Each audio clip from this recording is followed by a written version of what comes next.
ne sais dire si c'est l'effet sud-ouest de son mariage avec le groupe La Dépêche du Midi qui donne à ce journal ce bon goût de canard, mais je dois vous avouer prendre beaucoup de plaisir ces derniers jours à lire Midi Libre.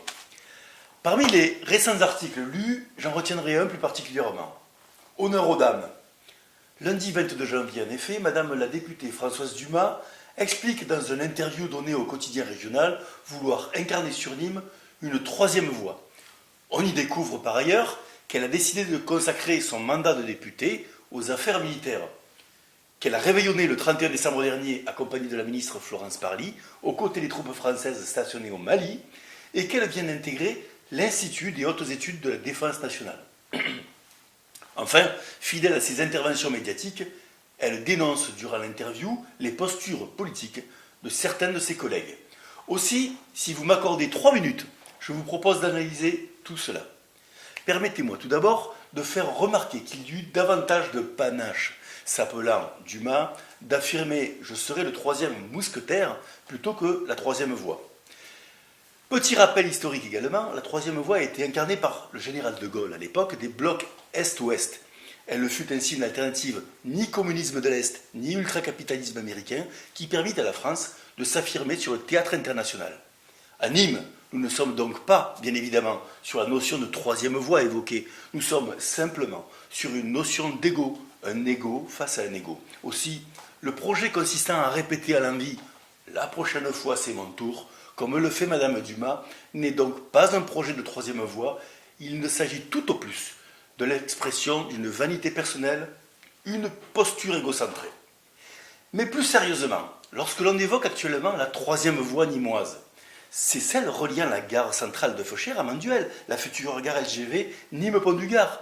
Le maire de Nîmes, qui s'y oppose à Yvan Lachaud, a fait de cette troisième voie la condition sine qua non de la réussite de cet équipement. Alors, pourquoi Françoise Dumas utilise ce terme? Est-ce une méconnaissance de l'actualité locale? Est-ce une grossière erreur de communication ou est-ce un lapsus révélateur? Se prendrait-elle pour une voie de garage? À sa décharge, on peut comprendre sa solidarité avec les trains qui n'arrivent pas à l'heure. Elle, à qui ses amis ont tellement reproché de ne pas être arrivée à l'heure en préfecture pour déposer sa liste d'union de la gauche ce sombre mardi 25 mars 2014. Allez, allons plus loin et voyons un peu sa carrière militaire. Mon travail, dit Madame Dumas, est de créer une opportunité allant du centre-gauche au centre-droit. En réalité, sa véritable difficulté, c'est que pour partir à la conquête de Nîmes-la-Romaine, il faut être en mesure de lever et mettre en marche des légions dévouées. Qu'est-ce qu'il y a? Pourquoi moi là? Et pourquoi pas les autres alors? T'es tout seul, connard. Je dois reconnaître que dans le désert qu'elle est allée visiter pour le réveillon, toutes les dunes se ressemblent. Mais enfin, il faut savoir lire une carte, utiliser une boussole et garder un cap. On ne peut pas dénoncer le climat mortifère pour la ville instauré depuis 2001 par le duel Lachaud-Fournier, fin de citation, et avoir frappé à la porte de l'équipe Fournier en 2008, avant de faire alliance avec le Parti communiste. On ne peut pas non plus avoir soutenu Emmanuel Valls puis arraché à Paris l'investiture En Marche et espérer désormais le soutien du centre-gauche local. On ne peut pas dire, dans la même phrase, « Je dois tout à l'ancien président de région du département, Damien Alary, il est mon mentor », et dénoncer un prétendu assassinat politique dont il se serait rendu coupable à son endroit. Mais je ne doute pas que ces petites lacunes en matière de stratégie devraient être vite corrigées par son passage à l'Institut des hautes études de la défense nationale. Pour cela, en revanche, il faudra que l'étudiante Dumas cravache dur, car concernant son activité parlementaire, ni félicitations, ni encouragement pour ce début de mandat, mais une mise en garde au travail.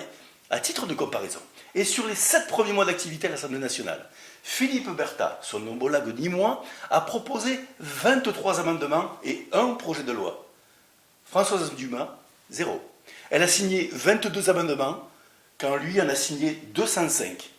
Françoise Dumas est en passe d'égaler le record de son cousin, l'ex-député William Dumas, par ailleurs incontournable maillon du Conseil général du Gard durant 25 ans, et qui n'a lui déposé qu'un seul projet de loi en 2 mandatures.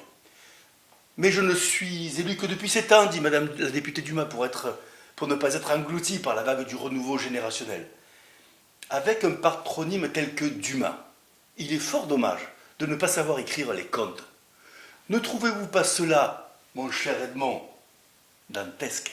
Car en réalité, Françoise Dumas s'est présentée aux législatives dès 2007. Mieux, elle est sur la scène politique depuis 17 ans.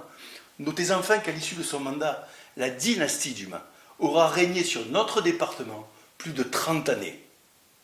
Depuis la lecture de cet article, une question me taraude l'esprit. Qu'est-ce qui est le plus dérangeant?